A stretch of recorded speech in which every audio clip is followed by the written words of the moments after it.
संक्रांत संक्रांत संक्रांत एका महिन्यापासून चाललं होतं संक्रांत संक्रांत कुठली साडी घालायची कुठला ब्लाऊज घालायचा.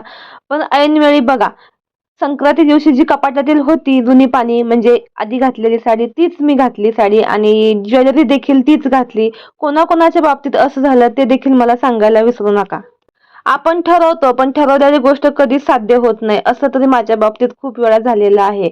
आणि हे बघा, झाली संक्रांत आणि इथं बघा, काळा ड्रेस स्कार्फ बांधून तुम्हाला वाटत असेल ही कुठे चालली, तर तुम्हाला कळेलच की मी कुठे चाललेले आहे. तर माझ्या गव्हामध्ये झाले होते थोडेसे किडे. तर जास्त होण्याच्या अगोदरच म्हणलं त्याची विल्हेवाट लावून घ्यावी. त्यासाठी अंगणामध्ये थोडंसं ऊन पडलेलं होतं आणि मग तिथेच मी सगळे गहू सुकत घातलेले आहेत. सण म्हणलं ना महिलांना किती भारी वाटत असतं.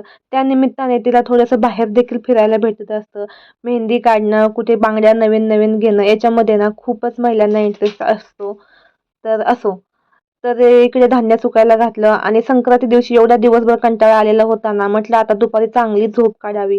पण इकडे पक्षी कुठे झोपून देतात, कारण गहू खाली सुकत टाकलेले होते आणि इकडून तिकडून पक्षी यायचे. मी घरात गेले की लगेच यायचे. त्यांना कसं समजायचं तेच कळत नव्हतं.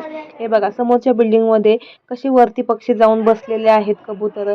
खायचं काय नाही हो, खातात कमी पण ते ना सांडवतात भरपूर आणि घाण करून जातात ना, त्यामुळंच त्यांच्यावर लक्ष ठेवावं लागतं.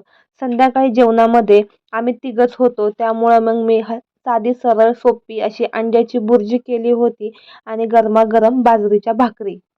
थंडी असल्यामुळे ना बाजरीची भाकरी खायला देखील खूप छान लागते आणि थंडीमध्ये आवर्जून बाजरीची भाकरी खायलाच पाहिजे. कारण बाजरीमध्ये उष्णता असते असं म्हणतात ना, त्यामुळं आवर्जून बाजरीची भाकरी खाल्ली पाहिजे. इकडं मग आम्ही तिघांनीच मस्त अशी जेवायला घेतलेलं आहे आणि जेवण करता करता सध्या टीव्हीला बिग बॉस सुरू झालाय ना. हा एवढा काय अजून त्याच्यामध्ये म्हणावा असा रस येत नाही, पण सुरुवातीपासून बघितलं तरच बिग बॉस बघण्यास इंटरेस्ट येतो ना, त्यामुळेच बघत आहे.